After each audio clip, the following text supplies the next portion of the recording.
deixar disponibilizado, deixar essa aula gravada, né? Também depois a gente disponibiliza lá nos materiais para vocês ter acesso, tá bom? Então, ela já está sendo gravado, então. Então, na aula passada, a gente começou a falar de manejo e alimentação do gado, né? Que é um item fundamental. A gente salientou o aspecto de realmente ser importante. Entrou mais Marcos Paulo. Marcos Paulo, você coloca seu nome aí no chat, seu nome completo. Eu não estou anotando agora para não atrapalhar, mas vocês colocam o nome no chat aí, vai valer a frequência. Quem for entrando aí já vai colocando o nome aí no chat. Bom, então a questão da alimentação é realmente muito importante, tá? Então a gente vai a gente falou, a gente na primeira parte da aula, vamos falar assim, a gente salientou essa importância, né? A gente deu alguns exemplos aí de alimentos, tá? E já vamos passar direto aqui para a parte, vamos dizer, assim, de manejo mesmo, propriamente, né? Das recomendações de manejo aqui dentro de cada situação, né? De cada fase de cria. Cada fase tem uma importância maior ou menor em termos de alimento, de qualidade de alimento, de quantidade, né? Então, é importante que a gente saiba disso. Tá chegando mais gente aí, eu estou colocando Antônio Henrique, Rodrigo, esse pessoal que entrou agora, por favor, colocar o nome aí no chat. Rodrigo, Souza, Antônio Henrique, etc. Quem chegou aí depois, então coloca o nome aí no chat, tá bom? Bom, então falar um pouco Professor, é no chat do WhatsApp ou aqui do não, Zoom? do Zoom mesmo aí, no chat do Zoom, tá? Porque na hora de salvar, a gente salva aí o. Tá bom, se quiser. Não, do Zoom é mais tranquilo, né? Então vamos falar então a alimentação do rebanho aí de acordo com cada, né, categoria, né? O alimento é usado para mantença, crescimento, reprodução e produção de leite ou carne, né? Caso seja bovinocultura de leite ou de carne. O que é mantença, né? Mantença é tudo que o animal precisa para se manter vivo, para sobreviver. Então, se ele tem que manter a temperatura corporal, então ele tem que ter um gasto de energia. A temperatura, se no ambiente externo está 18 graus, ele tem que manter o ambiente interno a 30 e poucos, 36, né? Os mamíferos em geral. E isso é feito queimando, né? Queimando caloria, então gasto de energia, tá? Então, isso é fundamental, né? Para os mamíferos. Ah, gente, vamos colocando o nome no Gabriel Araújo, é o último que entrou na sala aí, pode colocar o seu nomezinho aí no chat, o Gabriel Araújo. Então, de novo aqui, problema de conexão, mas tá bom, vamos lá, né? Até onde der, vamos levando, tá? Então, a vaca uma curiosidade aqui dos mamíferos é a capacidade de ele utilizar alimentos que outros seres, né? Falando da vaca, mas os ruminantes de maneira geral, né? Então, é a vaca, pode ser o bode, né? A cabra, o carneiro, né? Então, são exemplos de ruminantes. Eles têm essa capacidade aí de aproveitar a fibra do alimento, né? Claro, o boi também come fibra e no caso do boi, né? Ele é aproveitado no sentido de que ele ser transformado, acaba sendo transformado em tecido animal, em carne, né? E que depois o homem consome. Mas a gente, por exemplo, que não é ruminante, a gente se alimenta de fibra também, só que esse passa pelo trato digestivo, né?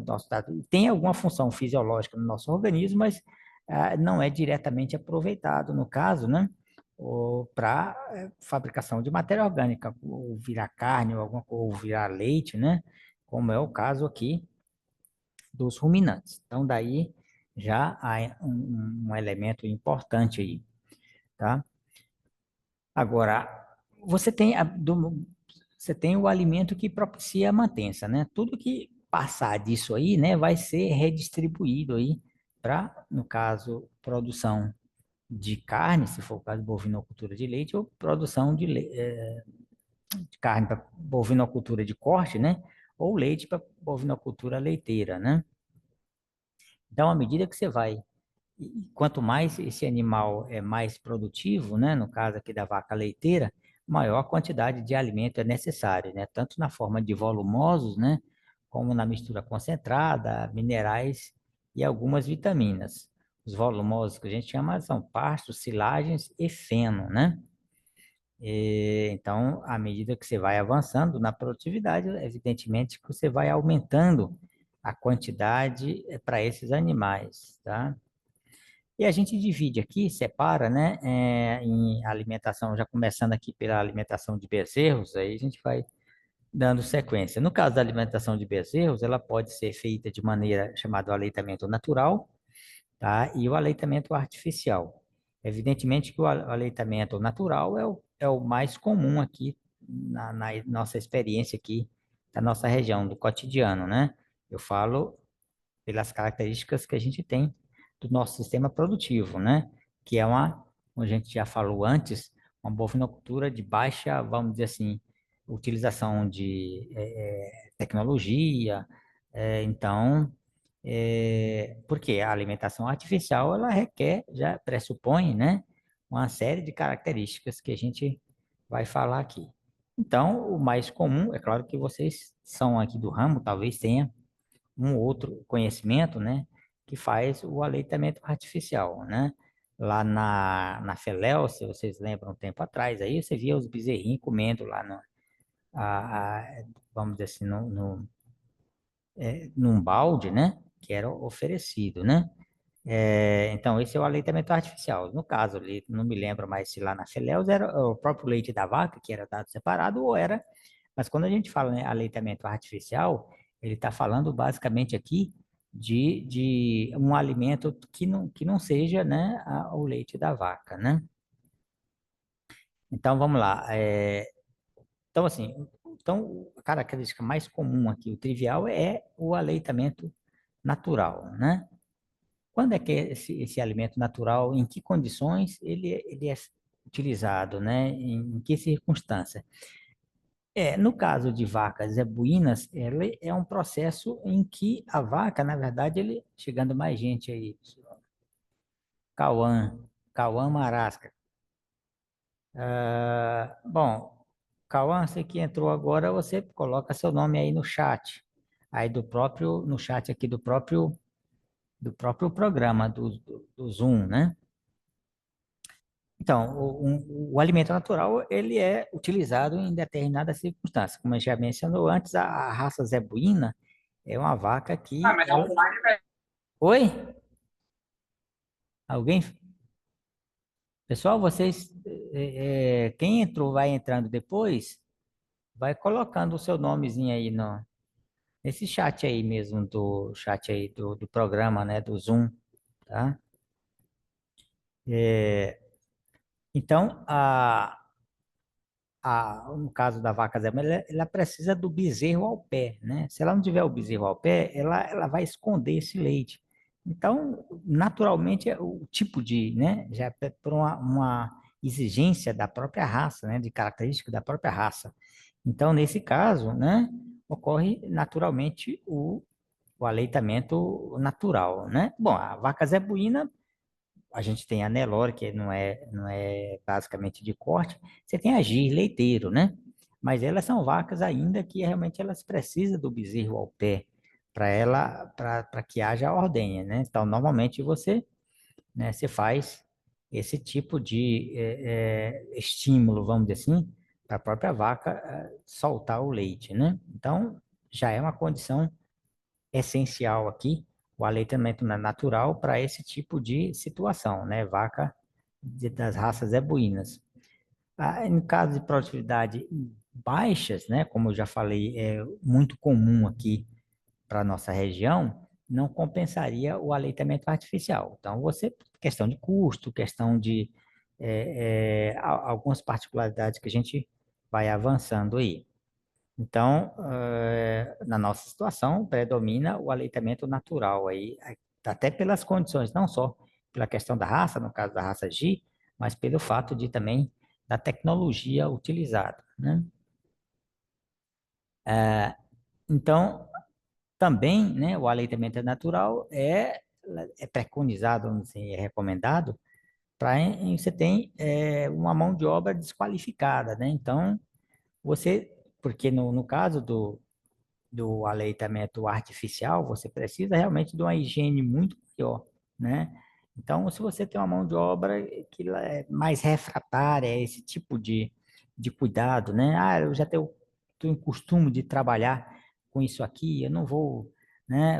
Se eu, no caso de eu for utilizar o aleitamento artificial, eu não vou ter a higiene suficiente, né? Assim, por tradição, por... Então, realmente tem que ser uma mão de obra mais qualificado, certamente com de maior custo, né? Então, nesses casos, então, se você não tem mão de obra qualificada, né? Então, você continua aí com o aleitamento natural, né? É uma situação mais preconizado, mais viável aí, o aleitamento natural. Ou você tem uma estrutura inadequada, né? Porque você tem que ter um bezerreiro, um local, né? Próximo ali para os bezerros, né? Já que eles vão ficar apartados da mãe, da proteção da mãe. Então, tem que ter um cuidado especial aqui, uma estrutura especial para os bezerros, tá? Então, são essas condições aí, né? Que são as que realmente são a condição necessária aí para em que é adotado o aleitamento natural. Chegando mais um, Gustavo e o usuário Zoom. Estou colocando aqui para dentro da sala, mas estou clicando aqui e parece que não está. Deixa eu ver aqui. Ah, tá. Usuário Zoom. Bom, e Gustavo. Deixa eu só, parece que agora. Ah, agora ok. Então, quem chegou aí, os dois últimos aí, pessoal, por favor, colocar o nome aí no chat. Bom, então a gente falou, mencionou a situação em que é adotado o aleitamento natural, essas condições vistas. No caso aqui, então, quais são as recomendações aí, no caso aqui, do aleitamento natural, né? O bezerro deve ficar em abrigo coberto, anexo ao curral, né? Nos primeiros 15 dias de vida, tá? Depois de 15 dias, deve ser solto junto com outros bezerros nos piquetes coletivos próximo aí a curral, próximo ao curral. Bom, então são essas duas recomendações aí, né? Para o caso do aleitamento natural. No caso do aleitamento artificial, o que que é, né? O que que é esse aleitamento artificial? É você oferecer, em vez do leite da vaca, né? Uma dieta líquida, né? Colocar num balde, né? Ou numa mamadeira, ou num equipamento similar e fornecer, né?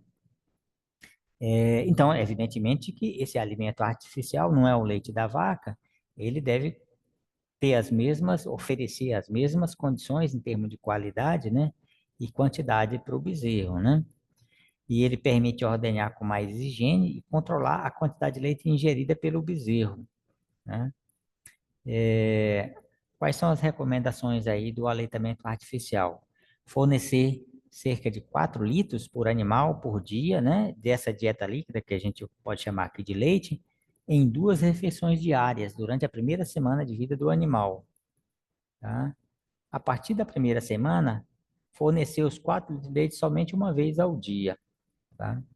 Temperatura da dieta líquida deve ser próxima à temperatura corporal do animal, né? A temperatura corporal é em torno de 36, 37, 36 graus, né? O fornecimento de leite frio pode acontecer, né? Só que, aparentemente, né? Não apresenta problema algum aos bezerros, né? Quando a gente fala frio, não é gelado, né? Frio é que não tá aquela temperatura, se a gente, quem já tomou leite ali na teta da vaca, sai ali aquela temperatura mais ou menos corporal, né? Que o ser humano, que a vaca tem, de 36 graus, né? Se você deixar num ambiente aqui, durante a noite, a temperatura cai para 18, evidentemente não vai manter essa temperatura de 36 graus, né? Então, nessas condições, e mesmo se você colocar na geladeira, temperatura de 5 graus, né, não vai impactar tanto assim, né? Outra recomendação, a quantidade fornecida e a regularidade também são fatores importantes, né, nessa dieta, né? Para evitar aí distúrbios gastrointestinais, tá? Aliás, não só para o aleitamento, mas de maneira para qualquer organismo do ser humano, por exemplo, né? Eu gosto de fazer um link aqui com o ser humano para ressaltar essas similaridades. Então, no bezerro também, da mesma forma que no ser humano, a regularidade na alimentação, né, é importante, sim, tá?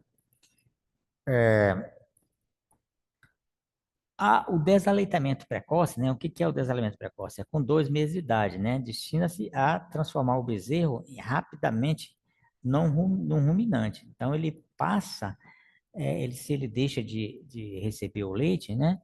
Ele vai passar a receber matéria vegetal, né? Ou seja, o pastejo, ou seja, material picado, mas aí o estômago dele vai ter que sofrer mais cedo, né? Adaptação. E com isso vai aumentar a precocidade aí do animal, né? Então, chegando mais gente aí, João Augusto.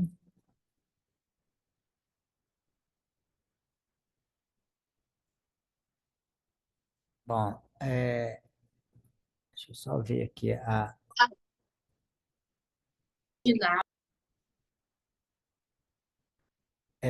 chegou mais gente aí. Quem chegou aí, pode, favor, por último aí, favor, colocar o nome aí no chat. Tá, bom, então vamos dando sequência aí às recomendações, né? Então, outras recomendações gerais aqui em termos de alimentação de bezerro, né? Bom, o concentrado a ser fornecido ao bezerro, né? Dos 15 aos 60 dias de idade, deve ter na sua composição alimentos considerados de excelente qualidade, como grão de milho, raspa de minhoca, farelo de soja, misturas minerais e vitaminas. Pessoal, bom, aqui são recomendações, né, gerais, então é uma receitinha mesmo, tá? A gente vai lendo aí de maneira praticamente fazendo uma leitura, né, mas a gente vai comentando um outro aspecto, até porque, né, recomendação, é uma receitinha de bolo mesmo, né? Bom, depois do desaleitamento, o consumo de concentrado deve aumentar rapidamente, né? Devendo se limitar à quantidade fornecida para estimular o consumo de volumoso, né? Se você deixar só o concentrado, o animal, ele vai, vamos dizer assim, ele vai se preocupar menos, não é se preocupar, ele vai comer menos o volumoso. E o volumoso é importante, aqui no caso o pasto, para desenvolver, manter e manter as bactérias ali do estômago, né? O processo de ruminação. Então, se você pode criar uma vaca totalmente à base de concentrado, como é feito na Europa, esses países frios, que você não tem pasto, disponibilidade de pasto, né? Não é o caso aqui do Brasil. Então, esse a gente deve ter cuidado, né? Nessa limitação aí, tá? Para que você mantenha esse estímulo de o animal, tá? Para ele se alimentar de pasto, né? Que vai ajudar, então, no processo aí de ruminação. Então, a título de recomendação, recomenda-se que 600 gramas de concentrado com 17 a 20% de proteína bruta e 75 a 80% de nutrientes digestíveis totais, né? Então, você deve observar aí essa quantidade, tá? Para que ele possibilite o animal ter esse consumo também, além dessa ração concentrada, você ter o consumo aí de pasto, né? Bezerro mantido em pasto consorciado com leguminosas, né, podem receber até 500 gramas, ou seja, receber menos, em vez de 600, 500 gramas de concentrado, então 100 gramas a menos. Isso Porque, pessoal, a gente sabe que leguminosas são uma boa fonte proteica, né? A própria soja, a gente é um alimento que é rico em proteína. Se a gente, é claro que a gente não vai, né, dar para o animal plantar soja para ele pastejar, né? Aí mais por uma questão econômica, né? Mas se você tiver uma leguminosa, como estilosantes Campo Grande, tem outros materiais que são lançados, aí tem outro centrozema, tem outras leguminosas aí, né? Ou consorciado no pasto, ou, né, para você deixar ele pastar num piquete específico, com leguminosa, né? De qualquer maneira, se você tem algum sistema que você forneça essa leguminosa, você pode diminuir, então, até 100 gramas aí no custo aí com concentrados. Então, além do que a leguminosa, em consórcio com o capim, ele fornece adubação nitrogenada, né? Porque da mesma forma que a soja tem, ó, a fixação de nitrogênio em consórcio com bactéria, algumas dessas leguminosas que a gente menciona, que a gente sugere também, né? Faz esse processo, o próprio feijão, né? É claro que a gente não está recomendando você usar feijão para dar para o gado, até porque o preço da saca de feijão é muito maior, né? É alto, então não dá para você tratar, mas o feijão é uma boa fonte proteica, né? Não dá para você tratar animal com feijão, sabe? Muito caro, né?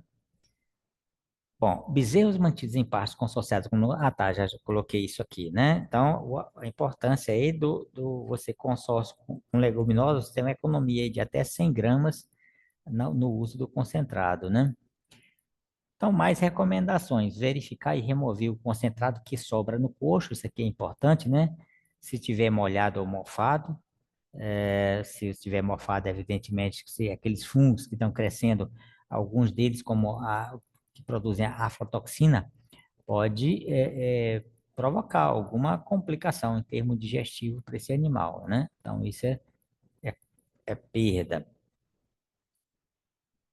Bom, se a sobra estiver seca e em boas condições, pode permanecer no coxo, né? Se estiver molhada, evidentemente, você tem que descartar.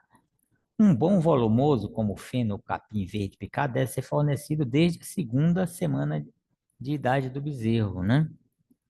Para bezerro antes de 3 meses de idade, bons fenos são melhores que bons alimentos verdes picados.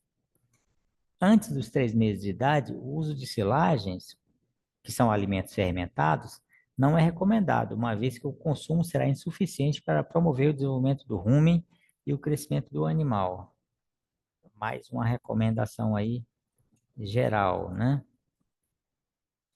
Disponibilizar desde a primeira semana de idade, água, claro, a água sempre, né, é importante, que seja uma água limpa, né, não pode ter contaminação. E o fato de ele estar bebendo também acaba ele aumentando o consumo também, né, de concentrado, né? Ah, Se for usar baldes para dar de beber aos animais, a água deve ser renovada diariamente. Se você deixar ali, né, com uma quantidade maior e sobrar de um dia para outro, você tem que lembrar que quando o animal se alimenta, ele vai inocular, deixar resíduo, né, da boca e de matéria orgânica, mas bactérias que estão ali na boca pode fermentar aquela água, né? Então já deixa de ser um produto de qualidade, já diminui a qualidade daquela água no que ela precisa ter, né? Não que vai matar o animal, mas, né, já que a gente está falando de alta performance, qualquer coisa, por mínimo que seja, né, deve ser é, evitado, né? Que mesmo que o impacto seja aparentemente pequeno, né? Bom, e aqui nessa tabela, a gente tem as opções aqui de concentrado para bezerro até 1 ano, né? Então, você tem as fórmulas aqui, M1, mistura 1, mistura 2, mistura 3 e mistura 4, né? Que podem ser obtidos. Então, a M1, por exemplo, aqui, só para a gente vai ter aqui.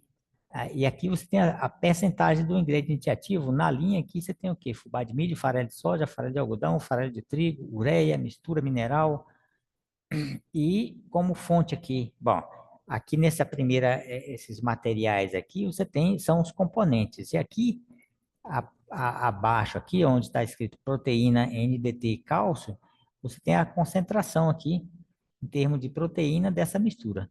Então, a mistura é M1, como dá para ver no slide, ela é constituída de 75% de fubá de milho, né? Então, daquele material, daquela massa, daquele, dessa M1, 75 vai ser fubá de milho, 75%, né?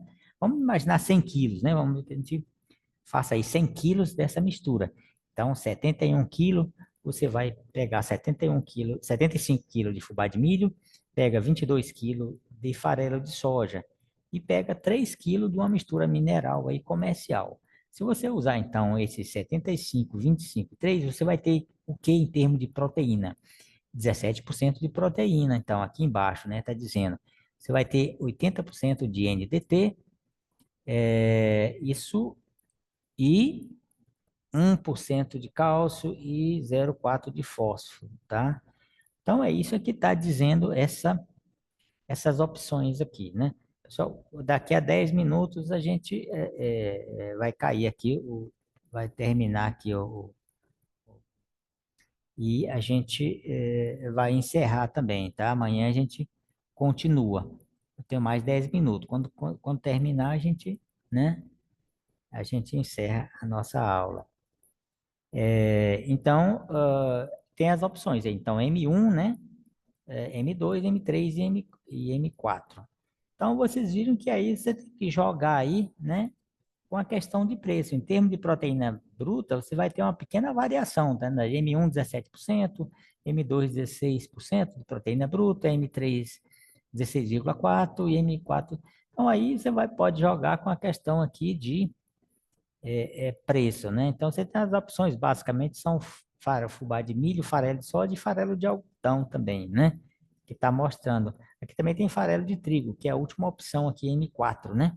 É claro que a economicidade vai depender de região, né? Região, onde você tem a opção de ter farelo de algodão em maior quantidade, provavelmente seja em regiões de cultivo de algodão, né? Que tem a algodoeira, provavelmente você vai ter a opção aí mais barato, né? E você possa usar o farelo de algodão, né? Então aí, o que vai determinar a utilização, aí é mais a questão de custo mesmo, preço, né? Já que eles são muito parecidos aí em termos de qualidade, né? Do produto, conforme vocês veem pelos dados aqui da proteína bruta e NDT, cálcio e fósforo, tá bom? Então aí e essas tabelas, é claro, vocês acham, né? Essa aqui é um exemplo, né? Você pode ter aí várias opções, né? Os técnicos aí você tem à, à disposição. Tá, então vamos dando sequência aqui. Bom, aqui você tem um esquema aqui de arraçoamento, né? Que é o fornecimento da mistura concentrada para bezerro, né? A de idade após os 15 dias. Deixa eu só fazer aqui uma. Tem gente que parece que está caindo aqui, toda hora cai. Mas, bom, só lembrar, pessoal, vocês assinem aí o chat, né? E essa aula está sendo gravada, então ela vai ser disponibilizada, tá? Bom, então, aqui é só uma tabela, né? Vou ler aqui rapidamente o consumo diário aqui de bezerro após os 15 dias, né? Então, de 15 a 30 dias, 100 gramas e até, né? Variando aqui, até 600 gramas aí já aos 180 ou 6 meses, né? De três a 6 meses, ele já é um animal que ele tem um consumo aí de 600 gramas de concentrado por animal por dia, né? Só para dar um exemplo aí, tá? Bom, então vamos falar um pouco agora aqui de alimentação de novilhas. Pessoal, só lembrando, quando terminar esse slide, a gente dá por encerrado aqui, porque não dá mais tempo, mas amanhã a gente tem mais aí, tá? É, bom, falar um pouco agora de alimentação de novilhas, né? No caso de alimentação de novilhas, a gente tem aí a fase recria, que inicia-se após o desmame, desmamou, né? Você tem a fase aí a gente chama de novilha, né? Se for bezerra, né? E essa fase se estende aí até ela na fase reprodutiva, né? A primeira cobrição. Então, desmamou até a primeira aparição é recria, né? Então, se trata de novilhas. Ela requer a exigência nutricional do mãe crescimento e eles estão bom. Então, você tem que ter uma quantidade, então, de alimento para manutenção e, claro, como ela está crescendo, né? Então, a cada, à medida que o tempo avança, vai aumentando as exigências, principalmente em termos de quantidade, né? Já que esse animal sempre tem que incorporar novas estruturas, osso, pele, né? Então, isso é obtido a partir do alimento. Então, se vai aumentando a dimensão do animal, evidentemente, a quantidade de alimento vai ser sempre maior, né? À medida que o animal avança na idade, reduz a taxa de formação de ossos e proteína, com o aumento de deposição de gorduras. Bom, então o plano de alimentação, né? O que que se deve pensar? Deve-se possibilitar que as novilhas atinjam o peso para cobrição o mais cedo possível. Então, esse é o objetivo, né? É, então, você tem que ter uma quantidade, não necessariamente engordar, porque se você, é, muitas vezes, o fato de um animal se manter ela gordo durante essa fase, não vai antecipar a questão aqui da reprodução, tá? Provavelmente até prejudique, no caso da vaca leiteira, a quantidade de tecido gorduroso, muitas vezes, ela se dá, se aquela for uma vaca que você vai utilizar no seu rebanho, ela pode, pra, como matriz leiteira, uma vaca, uma novilha gorda, ela acaba que no futuro vai ter um menor potencial de produção de leite, né? Então, o objetivo aqui é você aumentar a precocidade, né? Qual o peso vivo, né, para cobrição desse novilho? O ideal, né? Ou o esperado. Para raças mestiças, né? Mestiço de holandês com zebu são 320 quilos, que é o peso recomendado aí para cobrição, né? Para a primeira cobrição. Para a vaca Jersey, pode ser uma Jersey mais Zebu, 280, né? Lembrar que a Jersey é uma raça de porte pequeno, né? Bem menor do que a vaca holandesa. É claro que aqui você tem um híbrido, né? Uma mistura aqui de Jersey com Zebu. Então já é uma vaca um pouco maior. Se fosse só a Jersey pura, é uma vaca menor ainda, né? Mas de qualquer maneira, você vê que ela se a gente comparar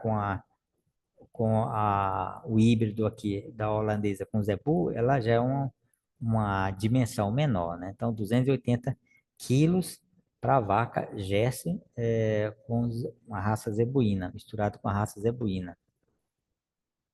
Bom,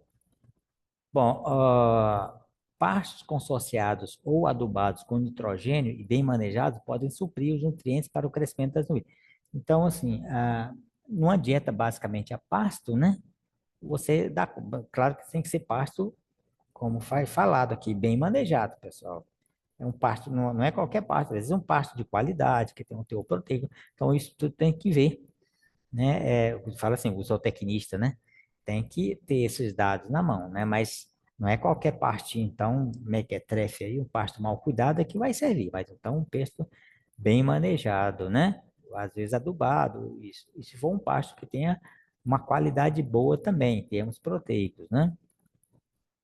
Deve-se complementar esse pastejo com uma mistura mineral. Então, concentrado aqui basta, né, um pasto bom e o mineral sempre, o nosso... É claro que o pasto fornece alguma nutriente mineral, mas ainda não é suficiente, tá? Então, é preciso complementar com essa mistura que a gente compra aí no comércio, né? Recomenda-se 2 metros de custo de sal para cada 10 novilhas. A suplementação volumosa na época seca, bom, tem suplementação, mas na época seca, aqui a quantidade que o pasto pode oferecer é pequena, né? Então, é uma complementação que pode ser feita com a forragem verde picada ou cana-de-açúcar adicionado com 1% de ureia. continuando aqui com a alimentação de novilhos, a suplementação volumosa na época seca, tá, já coloquei aqui, né? Para o fornecimento para o fornecimento de volumosos, recomenda-se de 40 a 50 centímetros de coxo para cada novilha, né? A ser suplementada com volumoso. Então, isso é, né, tem que fazer cálculo, né? Se tem 10 novilhas, né? 5 metros de coxo, né? E colocar, distribuir esse volumoso ali nesse coxo coletivo. O crescimento da novilha pode ser mensurado por meio de pesagem ou pela avaliação visual da condição corporal, né? Então, você tem uma figura ilustrativa que a gente vai ver lá na frente. Essa escala de condição corporal, ela é dada em números, né? Que pode variar de 1 a 5, né? 1 seria muito magra, 2 magra, 3 regular, 4 boa e 1. Bom, o que que é magro, o que que é regular? Então, a gente tem uma imagem aí, né? Deve ter ali na figura 2, então, que vai corresponder a cada nota dessa aí, tá? Novilha devem apresentar score de regular a boa, né? Ou seja, entre 3 e 4.